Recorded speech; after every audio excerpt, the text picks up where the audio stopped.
What's going on, everybody? Welcome back to the channel. We are back with some more NFL draft content. First things first, thank you guys so much. Really appreciate the support on the first video that we put out last week. Over 5,000 views. So if you haven't seen that, you can go back and watch that after this podcast. But we got, some great stuff today, I think. Today we've got something really cool. We're going to go through our top positional groups in this class, just areas where we feel like the draft is the strongest. And then we're going to get into some all-star stuff. We're going to go through some players that have our attention during the all-star circuit with the East-West Shrine practices going on right now, and then Senior Bowl kicking off this coming week as well. And then we're going to finish with a little mailbag question. Someone left a cool question in the comments on our last video. But before we get into all that, Nick, how we doing, brother? I'm doing great, man. As long as we're talking NFL draft, I'm always feeling great. You know me, so...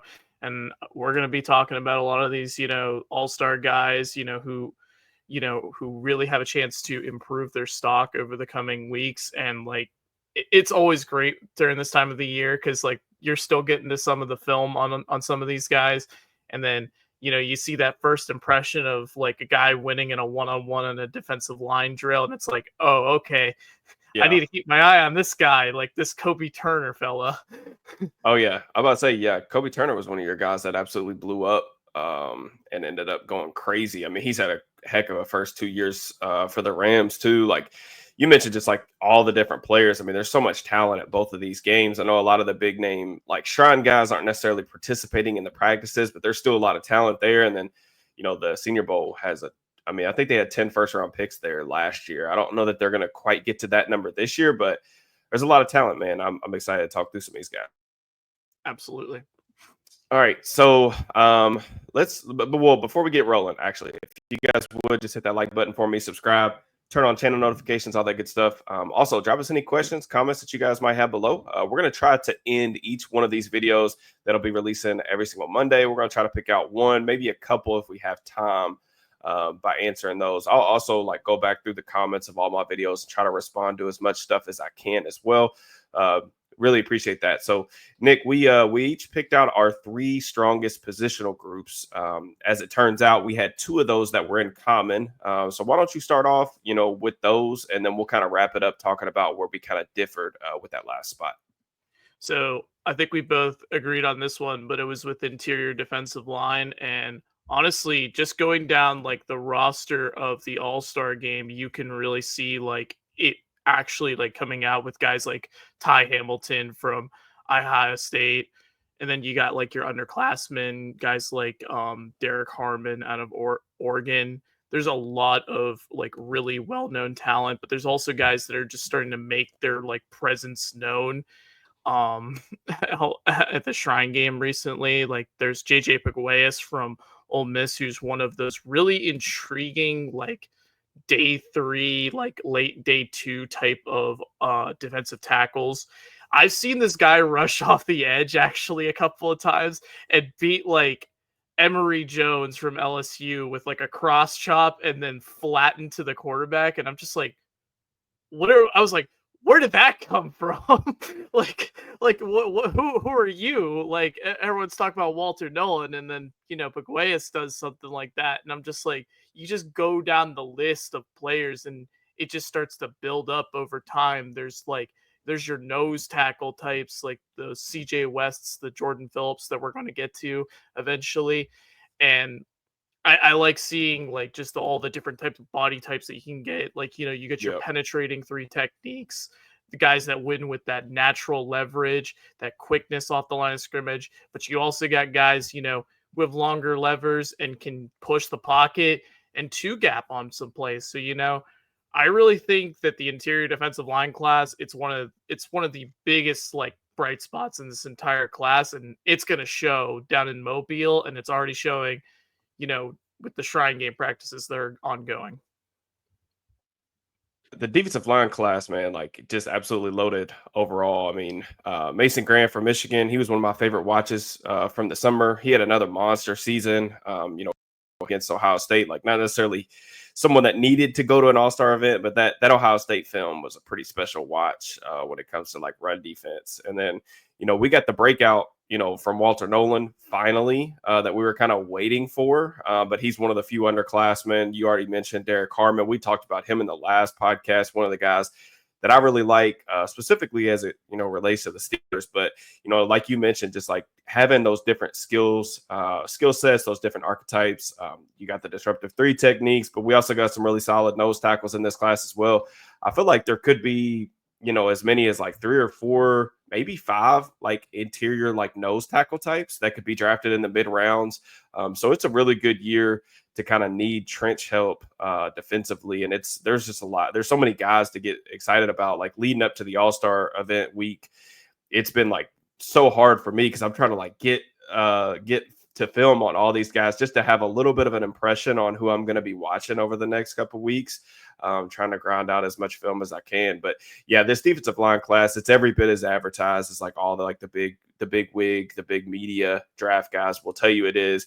And I think the next position we kind of agreed on was running back. I mean, we've talked so much about running back. I feel like you and I, especially even dating back to last summer, that we thought this class had the potential to be pretty special, man. And, running back, we got, a truly special kind of game changer type, Ashton Jeanty for Boise.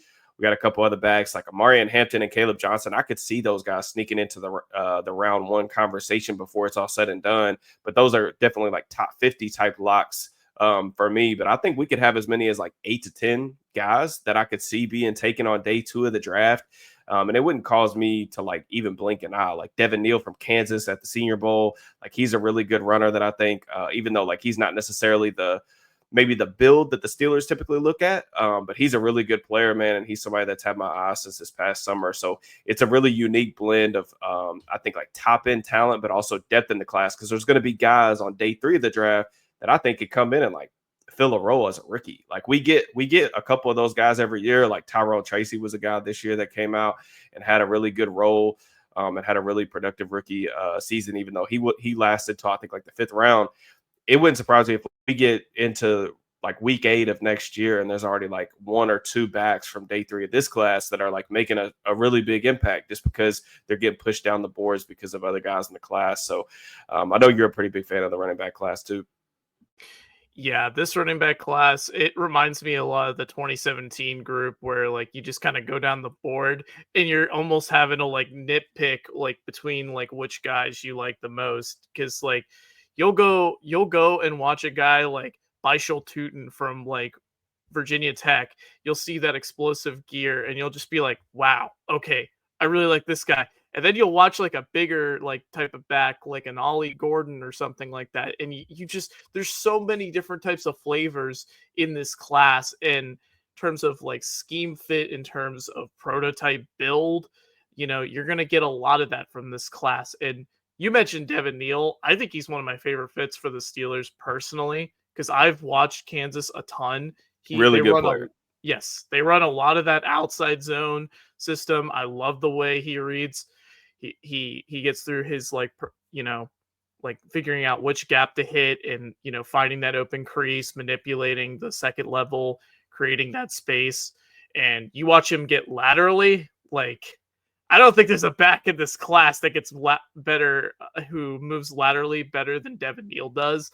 So obviously everyone should keep their eye on him, but like you'll have guys like Damian Martinez who, transferred from Oregon State to like Miami, who are just big bruiser types, built around 230, and they got that contact balance. They got the nimble feet through through the A gap. You got all types of different backs, and that's why I'm like, that's what makes this class so special. Is you got guys who can catch the ball, you got guys who can block, you got guys who can be true game changers like an Ashton Jeanty or like a Caleb Johnson, For sure. those types. And that's the thing, like you mentioned, like the flavors type of thing. Like that's what makes it really hard, like ranking these guys. Because a lot of people have asked me, like specifically for the Steelers, like which backs I like the most. Caleb Johnson to me is a better fit for like what the Steelers want to run in that outside zone system. I know we've talked about that, but like in terms of like if I'm just like ranking like the skill sets of like who I think is more talented, it's like really like him and Amari and Hampton are really similar. but they're Yeah. completely different stylistic types of players. Like Hampton is more to me of like a downhill type of runner. There's not as much well, I'll say there's zero creativity to his game sometimes when I watch him play, but that's not always a bad thing because it's like he's like a very north and south type of runner that I really He appreciate gets too. So tight through those small creases, and that's my favorite runs thing about him.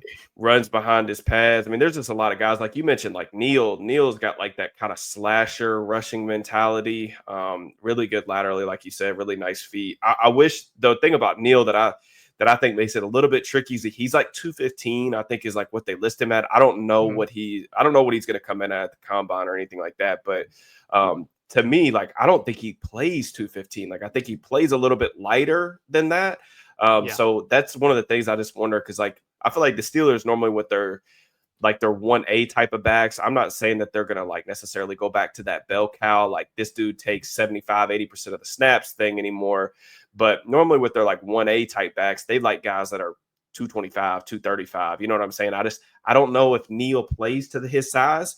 So I don't know though. He's a really good player. Definitely like a guy that, could be a, top 5, top 6 type of back, maybe when it's all said and done. But yeah, like the last position group, I know you and I had a little bit of a difference here. And I'd be interested to hear your thoughts on this group. But I've really enjoyed this cornerback class, man. I wasn't really sure like what to think about it because we had some guys get hurt and banged up this year. The very top of this class, like coming out of the summer and like coming into the regular season, we had some known quantities.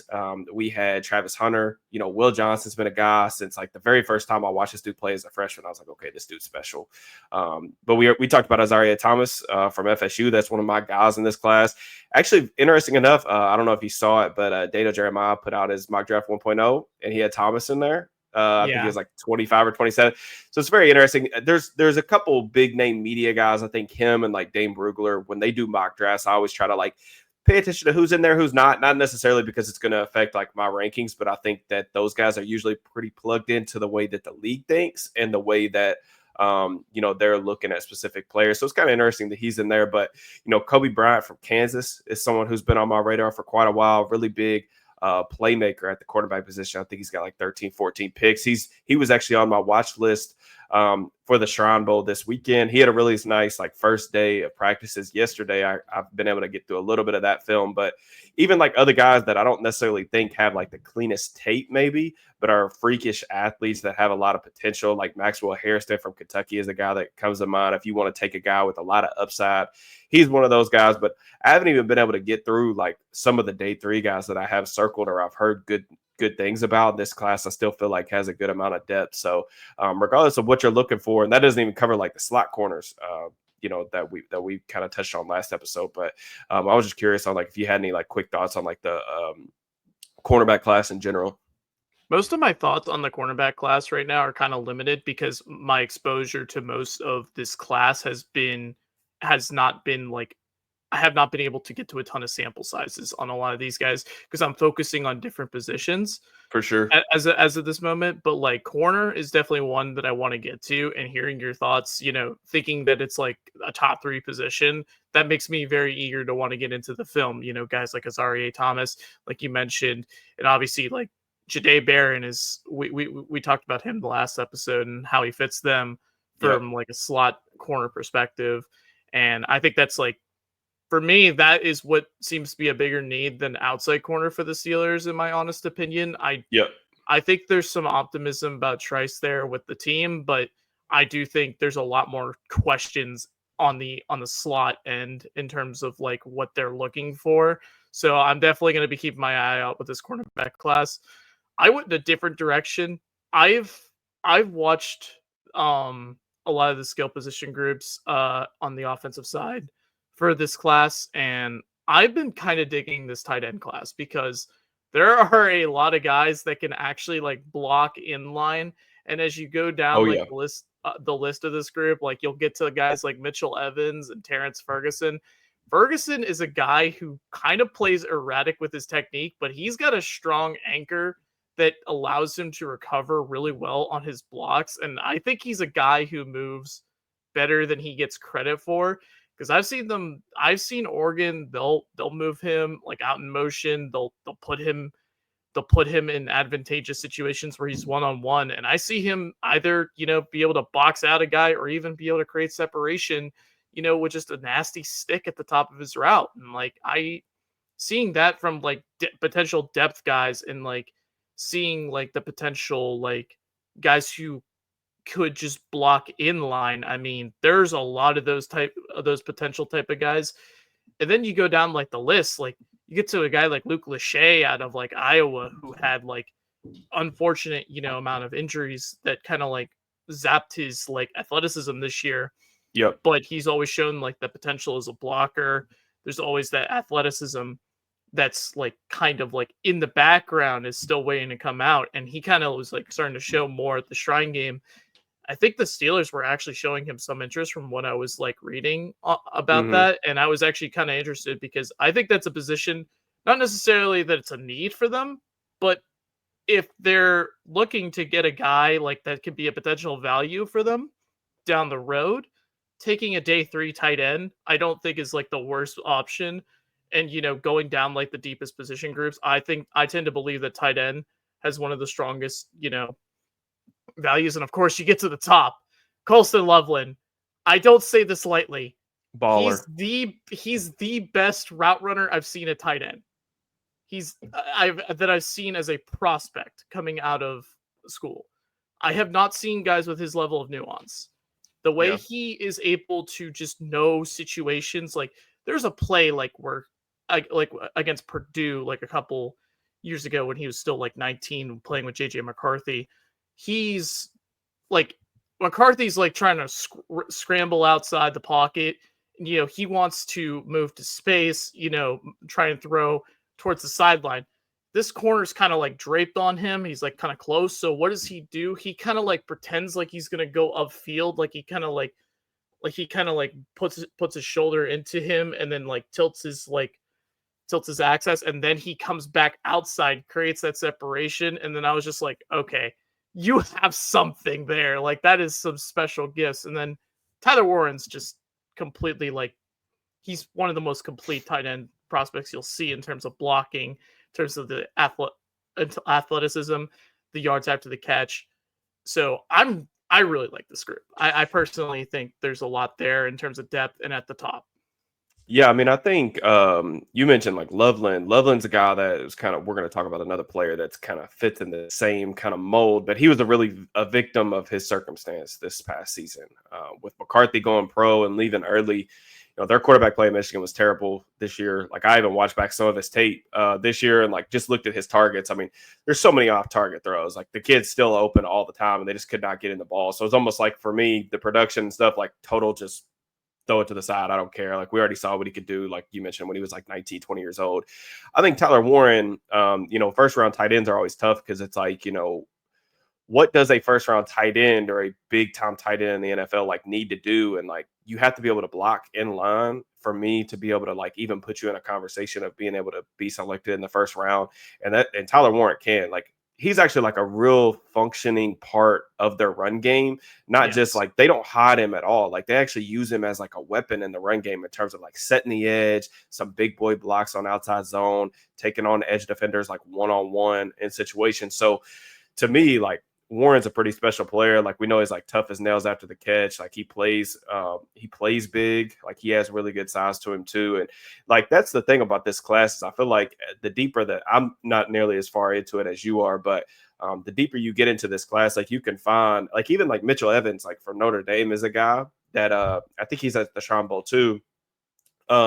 He's a guy that I think could be like a tight end too for a team. Like he's not nearly like he doesn't have the top end traits I feel like that like Warren or like Loveland do, but like super reliable player and somebody that's gonna like he can be a 12 personnel tight end for you and play 40-50% of the snaps like from day one, and you're not really gonna be upset about the value of that pick. So yeah, I mean, the tight end class definitely really good. That's a good shout by you. With the All-Star circuit, we've already talked about a couple guys that are at some of these games, but we wanted to kind of throw you all a couple names worth watching out for. You're going to see a lot of clips on social media, things like that, but these aren't necessarily like, we didn't pick, I don't think anybody that's necessarily like a first round pick, but we got a couple players that we want to talk about worth getting familiar with. So we're going to do one player from the Shrine, a couple from the Senior Bowl. I'll go first on this one real quick. I'm going to talk about Jordan Phillips just because you've already brought him up. He's getting a lot of buzz on social media right now. I wrote a watch list for Steelers now, so I'm not going to use any of those players that I talked about. The link to like my written work for Steelers Now is always going to be in the link of the description of all of my videos, by the way, just for future reference. But Maryland defensive tackle Jordan Phillips, fire hydrant type of build, man. He's like 6'1", 315 pounds, so he's pretty compact. But this dude has probably like the heaviest hands in the class, I think. I mean, this cat can do a little bit of everything for you. When you talk about the ability to generate knockback, take back space, reset the line of scrimmage, like he does that on a pretty consistent basis. He was used a lot as a nose tackle at Maryland, but he plays all the way out to like a 3 technique as well. There's a rep I'm actually going to tweet out later today. I think it was against Indiana, where like he completely obliterates the center off the ball, coils his hips, launching. Basically, he like launches himself through this guy for a run stop. As a pass rusher, man, like he tries a lot of stuff, and I'll give him credit for that. But the productivity like hasn't really been there just yet. But like, there's a lot of traits to work with his game. He can get off the ball pretty well for his size too. One of the things about Phillips is like he's still kind of raw. Like he's almost like a little bit of like a mold or a ball of clay. He's only 20 years old. So I think I'm pretty excited about like what he could potentially become. I'm glad, like he's getting a lot of shine. It seems like, Brugler tweeted him out earlier this week as a guy that he really likes. So he's a potential like day 2 type nose tackle that, if the Steelers do, move on, not move on from Keanu Benton, but like move him to 3 tech, that'd be like, he'd be a potential option for them. Even though like I don't necessarily think he fits like their length thresholds, maybe, but cool player though. Like I really enjoyed watching this film. Yeah, he's like a sawed-off shotgun, like in terms of how he makes that contact, man. And I went with a similar type of mold. I went with I was thinking the same thing. Moving Keanu Benton back to the 3 technique, back to his more natural position. So I go with CJ West out of Indiana, Yep. and if you haven't watched the Michigan game, it is some of the funniest tape you'll ever watch in terms of just watching a guy just absolutely bully these poor Michigan offensive linemen. This center, there's the second play of the game, he clubs the center, and then the center just kind of like visibly like goes that way, and he just gets pushed off the ball so badly that like he's just already in the backfield. And then I'm watching him versus the run. He's moving laterally, stopping, guys like Mullings and Edwards from being able to get like outside the tackles. And I'm also watching him, 2 gap in terms of being able to, to stack, peek, and shed, guys. And I just really like seeing his technique and his pad level. Like he's listed around like 6'2", like close to like 320, 315. And he plays with that type of like leverage, that type of power to him. And you mentioned how Phillips might have the heaviest hands you've seen. I was watching West, and I was just like, he is just jolting guys off contact every single time. Like, I think West is someone that like Steelers fans should familiarize themselves with. He had a pretty nice, play in an offensive line versus defensive line on the in Shrine game practices, where he fails initially with a spin move, but then he transitions very quickly to a push-pull and beats his guy. And I just think it's really nifty seeing that type of resourcefulness in terms of being able to string moves together. So West is a guy I'm very much keeping my eye on. Yeah, I mean, I think with Wes, man, like the thing that I see the powerful hands too. One thing I like about him is like he's been a known commodity for several years now. You mentioned like the lateral quickness. I also think like he plays with a pretty good motor. Like he Yes. hustles a lot, and that's one of the things I saw on his tape, like trying to run guys down from behind, trying to play the screen game, things like that. But yeah, I mean, Wes is another guy. I think like him and Phillips both like at the Shrine Bowl like have the chance to like make themselves a decent amount of money. So he's somebody that I definitely think kind of a similar-ish build, not like the longest type of like nose tackle that you'll find into, but like that's kind of what we were talking about, like with the interior defensive line class being so stacked. Like some of these guys that may not have like the measurables are going to fall deeper into the draft, maybe into like the middle rounds and things like that. But you can still find guys that, are going to be contributors for you and potential, like even like starters, like down the road later into their rookie contracts. And there's just a lot to be excited about.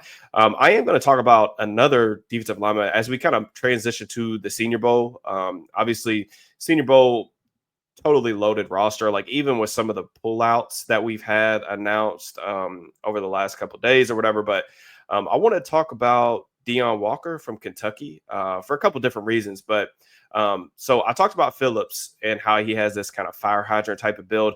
Imagine the complete opposite body type for Deion Walker. He's over 6'7" verified, 350 pounds, 34.5-inch arms. I mean, this is like an insane human. This is an Mountain of a all-time, man. yes, this is an all-time like get off the bus type of prospect. I wanted to bring him up because I was actually asked about him on Twitter early in the week. But he's someone that I thought actually should have went back to school because he's only a true junior, still had plenty of eligibility left. I want to explain why I thought that, but also I wanted to kind of share some of the positives to his game. He moves incredibly well for his size. Like between like him and Kenneth Grant, man, like these guys that are 350 pounds, they should not move the way that they do. I think, he loves like the club swim, club rip move. And when he lands it like that club move, he can absolutely like jolt guys off balance for some almost like instantaneous pass rush wins. As you'd expect for his size, though, like he does have some issues with pad level. Like he can get moved off his spot like more than you would ideally want. I think he's going to play as like a 0 or a 1 technique, true defensive tackle at the next level. Even though I do think like on rush passing downs, like he can play all around the formation for you. The thing is, like when he's rushing the passer, man, like he has a really bad habit of like he's just standing straight up. So like he basically is only able to generate power from his upper body. The bull rush is just not something that he can really uncork right now at his size and just the way that he plays. And I already mentioned like some of the downsides that has like in the run game. Like he gets moved around far too often to the point where it doesn't even look like he's trying to play with good pad level. Yeah. The pressures this year, like production isn't necessarily everything. Obviously there's a lot of necessary context that goes into account when you're trying to just look at raw numbers, but his pressures were cut in half this year. When you turn on the film, I mean, there's like a handful of like just really rough reps in almost every game that I watched in SEC play. There's like stretches that he goes where he just like disappears, and it's like you should be better than this. Like I don't know. I watched him over the summer and I got kind of enticed by some of the flashes that I saw, some of the clips that I was seeing on social media, and like a couple of the games that I was able to get to. And like you would see that occasionally, like the Ole Miss game was one that I thought that he had some really nice reps, but just overall, like wasn't the season that I was anticipating. He's a very unique style of player. I'm just not really sure like what to do with him. Like I don't even have an official grade on him yet. So I'll be keeping an eye on like him this week at the Senior Bowl. Hopefully, he has a good week and does something for himself. I'm sure that he's going to have some fans just with like the way that he is built.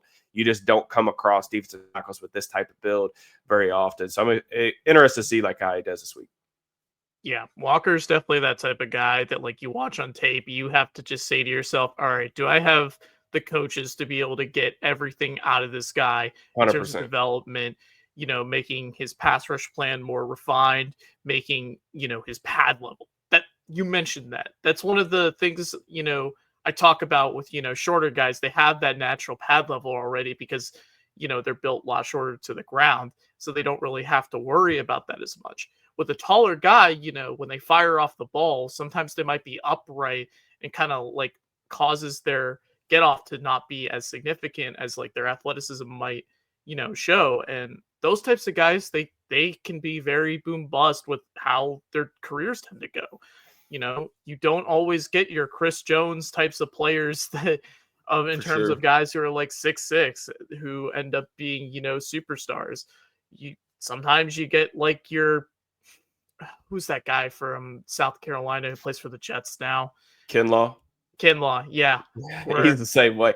That's the he's thing, because exactly the same way. Walker, when he comes off the ball, he's almost standing straight up. So it's like I do think that it's not a play strength thing with him. It's just Yeah. literally he can't get underneath anybody's pads. Like as soon as he comes off the ball, he can get off the ball quick too. Like I said, he's a pretty unique mover for his size, but like everything he does is like it's real like finessey.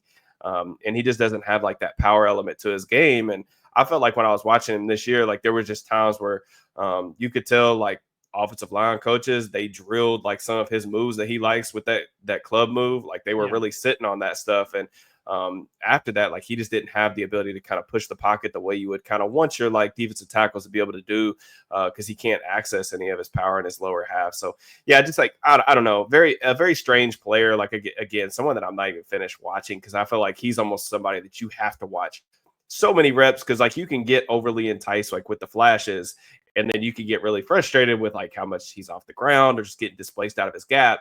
That, like you said, I think you made a good point, just like with the coaching staff, because it really is like you're just banking on like his future development, because he's still a pretty young player. It's really difficult. Like he's someone that could land in the right spot and just like be an absolute monster at the next level, or someone that I could see like you get into like a year and a half into his career and you're like, we can't play this dude. Like he just doesn't have it. So who's your next guy you want to talk about?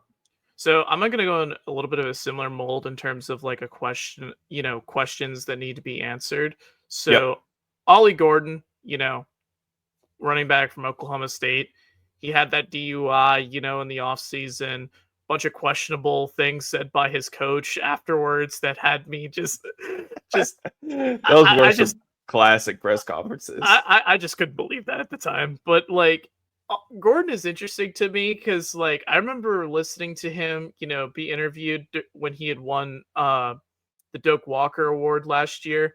Yep. And I remember it didn't seem like he was really media trained. So he was kind of given like these short word answers. And I'm kind of interested to see just like how much he's grown in that type of perspective, what type of answers he can give, how he interviews in these types of environments, because there are just some players, they're more about, just wanting to focus on, just pure football. And, there's some guys who might not be the best with the media. It may not necessarily be, because they're bad, individual, Sure. people in terms of, their character, but there are guys that, you get some red flags out of that. So I'm really interested to see where Gordon lands on that type of, on that end of the fence, because I've watched him quite a bit in, past year was definitely more of a down year for him, but he still has like a lot of the same traits. Like he's still way more laterally gifted than a back his size has any right to be. He's more of a high cut type of back, but for some reason, like his hips aren't really constricted, to stringing those types of cuts together.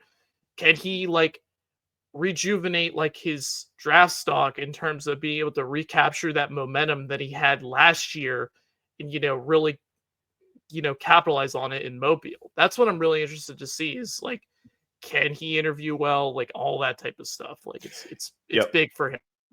Yeah, that's the thing too. Like when we talk about these all-star events, it's cool. Like you could definitely help your stock. Like when these guys get into one-on-ones, or like if you have a running back who maybe doesn't have a lot of experience pass protecting, or a lot of experience catching the ball in the backfield, like there are things that you can see on the field that can definitely help your stock. But the big thing is, this is like kind of one of those opportunities, the first opportunity that you really get through the cycle to like interview with the teams. Like all the NFL teams get to meet with all the players at the Shrine, at the Senior Bowl, at least like 15 minutes, basically is what it is. And then from there, like you continue to gather intel on players, like what they're like, their personalities, all that stuff. So it does matter for sure. I mean, with Gordon, like you mentioned, like the production this year, his yards per attempt went down from like 6.1 to 4.5. Just looking at some of the PFF numbers. But you mentioned the speed. He ripped off a ton of explosive runs. Like he has that kind of build-up speed. In my opinion, he is like kind of high cut.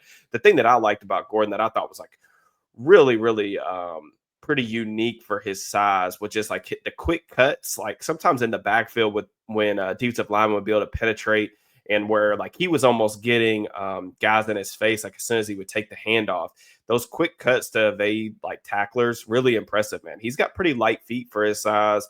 Yes. And then I really think, I think the long runs are really a factor of like, he has really long strides. I look at the West Virginia game was one that I watched over the summer. I think he had like 282 yards, like 4 touchdowns, but he closed that game out with one of those runs that I was talking about, where he's almost getting hit as he takes the snap, kind of jump cuts a little bit, and then he takes it to the house like with like 2 minutes left in the fourth quarter. So yeah, I mean, Gordon, man, like I know his stock is like pretty down right now, but you mentioned like that's a good shout, like him being able to kind of put people on notice and like remind people of the player that he was a couple years ago. Because, when I wrote something in the summer about like running backs to watch for, just in case like Najee Harris were to, hit free agency, don't bring him back, whatever. And he was one of the guys on the list. So yeah, I mean that's a good shout. Speaking of like summer guys that we talked a lot about. One of my dudes from the summer was Stanford wide receiver Alec Manor. This is a dude that I liked quite a bit, man. I vividly remember like exactly where I was standing when he had that 294-yard, 3-touchdown performance against Colorado 2 years ago. A good chunk of that, man, came against Travis Hunter, who's going to be one of the first players selected in this class. A pretty good, pretty dang good player.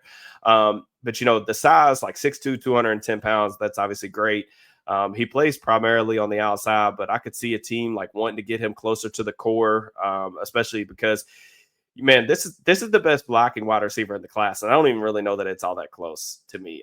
Extremely competitive with the frame, the physicality that you look for, the technique that you look for. I mean, this dude takes no plays off, and it is like truly, truly a joy to watch him compete on an every snap basis, especially because like Stanford, they kind of lack some talent on the opposite side of the ball this year, to say the least. Some things that I'm looking to find out about Io Manor that I think could be good in these like one-on-one type settings is like, I think like this year kind of was a little bit more problematic to me against like press coverage. I think like sometimes he can be a little too laxed.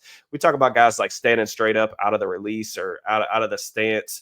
And Ivander has a habit a little bit of like exposing his frame, allowing like smaller defensive backs to kind of get physical with him at the line of scrimmage. And he's just not as urgent as I would like to see him with his releases sometimes, even though like there are definitely flashes of him being able to get off press pretty easily. But I just want to see him, play more to his size consistently at the line of scrimmage. And there were just times where I felt like, you have the size. Like I want you to bully this smaller corner. Like don't let him into your frame. And but dudes this big, like they don't move like this very often. This dude can get in and out of his breaks with efficiency. He's really flexible in his lower half. He's very good versus zone coverage. He knows how to like throttle down his pace and find open voids, get his eyes back to the quarterback.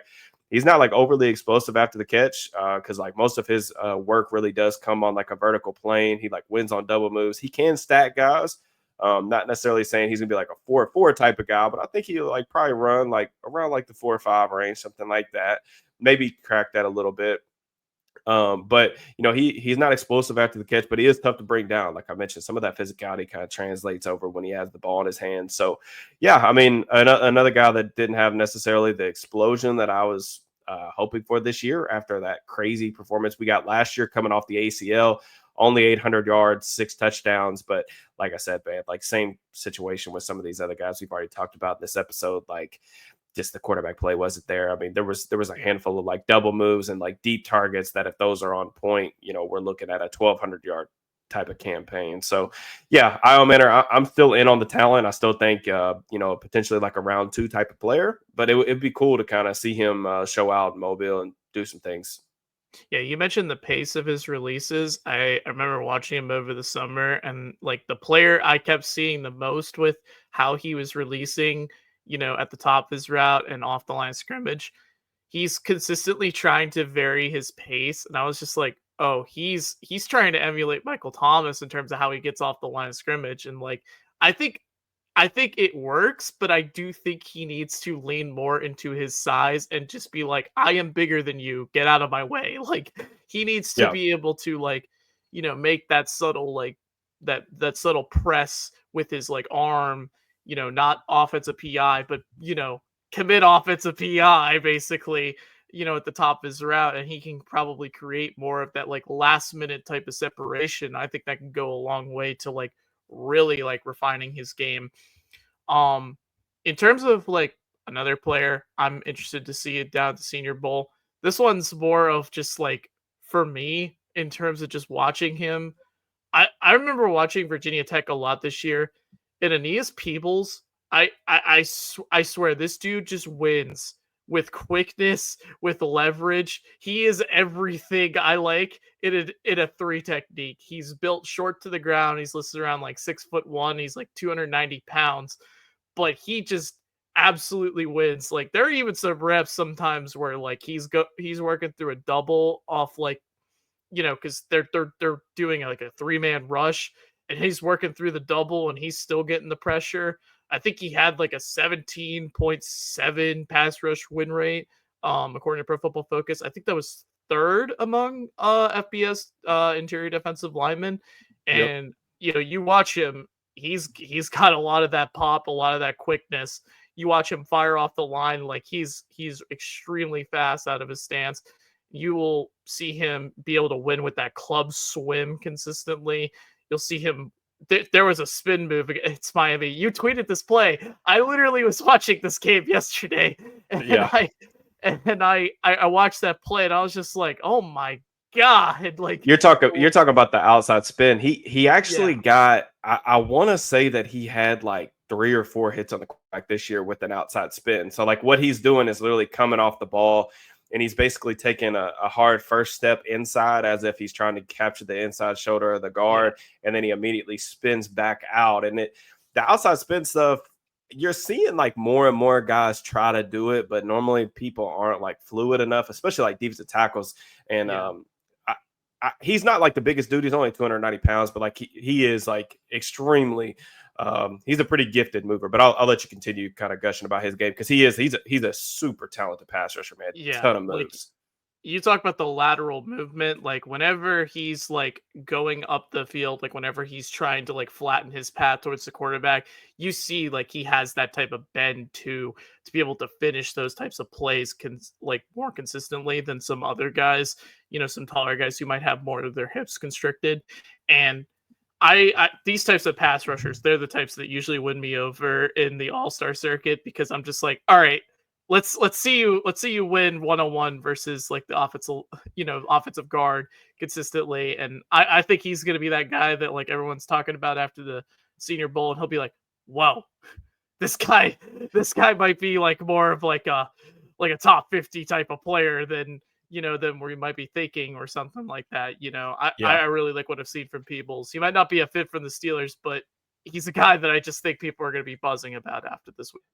Yeah, he's gonna put somebody on an AM1 mixtape for sure. Like at the Senior Bowl, like he'll have one viral clip. Like I have absolutely no doubt. But to kind of wrap up this episode, we wanted to get to one of the questions on the previous video, just to kind of have a quick discussion about this because I do think it's a nice kind of way to finish this. But Blaine says, if Ashton Jeanty is there at 21, would you take him? What do you think about that? So a lot of people will go back to like the decision to take Najee Harris, in that draft in the 2021 draft. And my problem with that was I didn't think Najee Harris was like a first round type of running back. I didn't think he was the type that I would personally spend a first round pick on. Was he a decent player? Yes, of course. He's had 1,000 yards like every single year. Sure. He's good fit in the league. I mean, there's clearly like a good player there. But when you're drafting a running back in the first round, you want him to be special. You want to be able to create those explosive plays almost consistently. You want him to be able to like consistently be able to break off contact like it's nothing. And the thing about Ashton Jeanty is I think he forced 151 missed tackles forced or something in PFF's database, which completely shattered like the previous record in terms of like, running backs that have done it before. But like Jeanty, like there's a reason like some people are trying to give him like Barry Sanders comps because like he's just breaking off contact so consistently.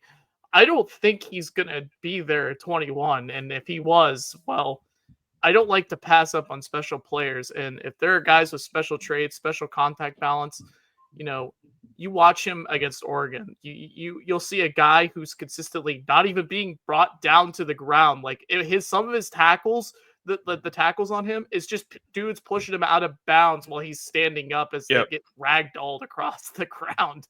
Like you like seeing that type of balance, that type of like power. And Jancy has power. He has balance. He has hands. Like this year was not used as much as a receiver, but the previous year he was a much more prevalent receiver. He really shows, tighter hands than you think. The blocking could use some work. I don't think it's like necessarily the best part about his game, but he he definitely got better this year in terms of being able to bring the fight to them. As for the question, yeah, I'd take JT at 21. I wouldn't even think about it. It's a special player. I ain't Yeah. passing up on special players. Yeah, I think he's a pretty transcendent type of talent, man. Like you mentioned, the contact balance, like contact balance and vision are like kind of like 1 and 2 for me in terms of like what I look for in backs. And like he has those. He has the ability to break off explosive runs. That's another thing. Like his creation capacity is absolutely elite. Like if you look at like yards after contact per attempt, first in the class. Like any measure that you look at, like breakaway runs, like everything. Like you go back and watch, like even like the Oregon game. I think it was like the second week of the season.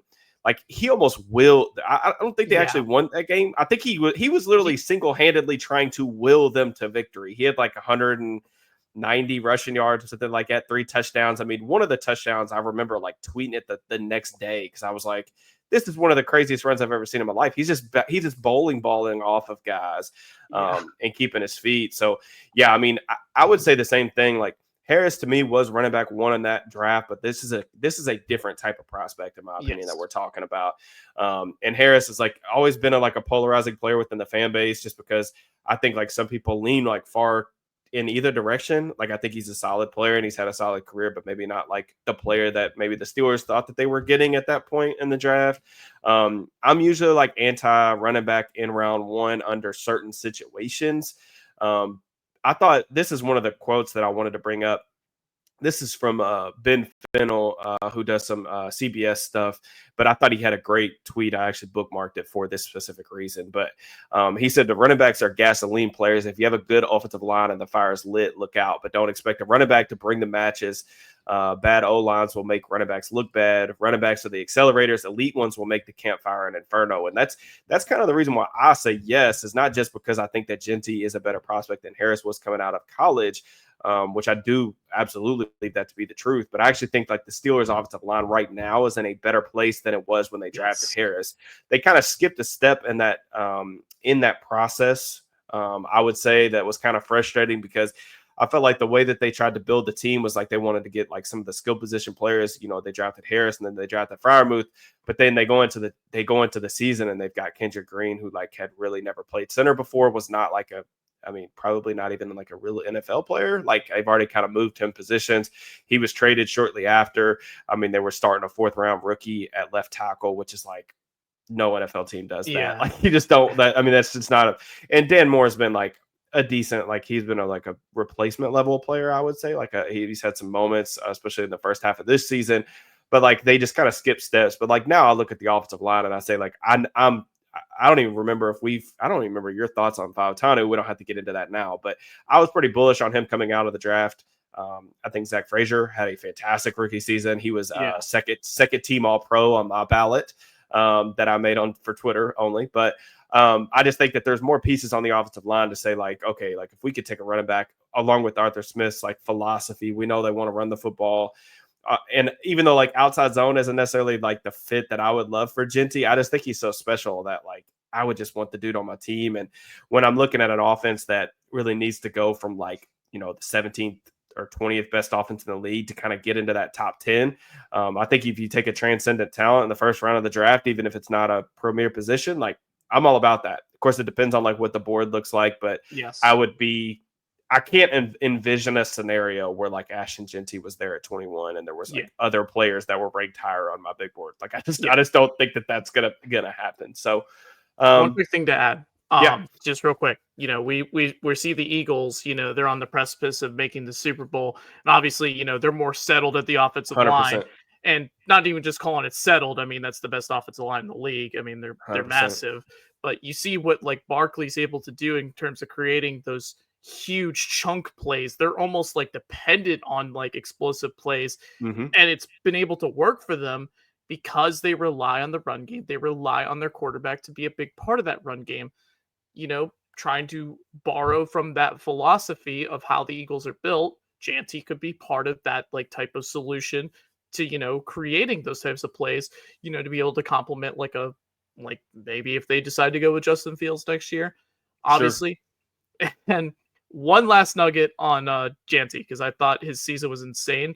there were times where I remember I was just watching some of these games, and then I would see people bring up the betting line on Ashton Jeanty, and it was the line was set at like 190 yards, and people were still winning these bets.